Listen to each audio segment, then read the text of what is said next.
নমস্কার সবাইকে, কেমন আছেন সবাই? কালকে ছিল আমার একটা ছোট বোনের হলুদের অনুষ্ঠান, আর সেখানে আমরা কি কি করলাম সেটা নিয়ে থাকছে আজকের একটা ছোট্ট ভ্লগ। এটা ছিল আমার একটা বোনের মেয়ে, আর ওকে সাজানোর পর ও ঠিক এরকমটাই করছিল ভিডিও করার সময়। আর এই যে এখানে বউকে সাজানো হচ্ছে, আর এখানে আমাকে বকাবকি করা হচ্ছিল কেন আমি ওদের ভিডিও নিচ্ছিলাম।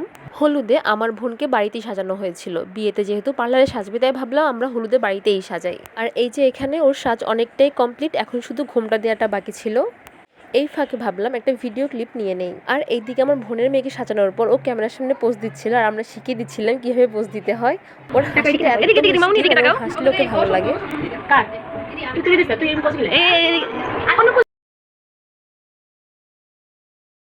আর এখানে বইয়ের সাহায্য কমপ্লিট হয়ে গেছে। এদিকে আমরা ওকে পোস্ট শিখিয়ে দিচ্ছিলাম কীভাবে ছবি তুলতে হবে। তারপর আমরা ওর কয়েকটা ছবি ও ভিডিও নিয়ে ওকে পাঠিয়ে দিই বাড়িতে, কারণ ওইখানে ওর জন্য ক্যামেরাম্যান ওয়েট করছিল।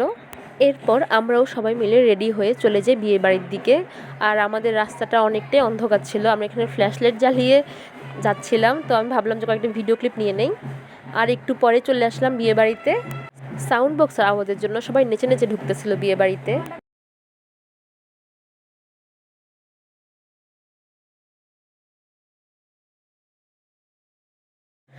আমাদের রেডি হয়ে আস্তে আস্তে অনেকটাই দেরি হয়ে গেছিলো, আর আমরা এসে দেখি যে প্রায় সবাই খেতে বসে গেছে তখন। আর এই যে এটা ছিল হলুদের স্টেজ। এদিকে সবাই কথা বলছিল, তো ভাবলাম একটা ছোট ভিডিও নিয়ে নিই সবার। একটু পর আমরাও বসে পড়লাম খাওয়ার জন্য, কারণ ততক্ষণে অনেক রাত হয়ে গেছিলো, সবারই অনেক খিদে লেগে গেছিলো তখন। এই যে সবাই টেবিলে বসে পড়েছে, আর আমরা উপরে বসেছিলাম খাওয়ার জন্য। আর এই যে সবাই খাওয়া শুরু করে দিয়েছে। আর সেই ফাঁকে আমি একটা ছোট ভিডিও ক্লিপ নিয়ে নিলাম। খেয়ে উঠে দেখলাম সবাই সুতা তুলে এনে নাচছিল এখানে।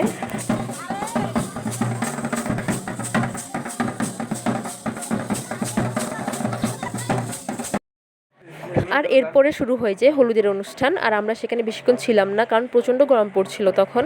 ওকে হলুদে দেখতে অনেক সুন্দর লাগছিল, ও এমনিতেই সুন্দর, কিন্তু এখন যেন ওকে আরও বেশি সুন্দর লাগছে।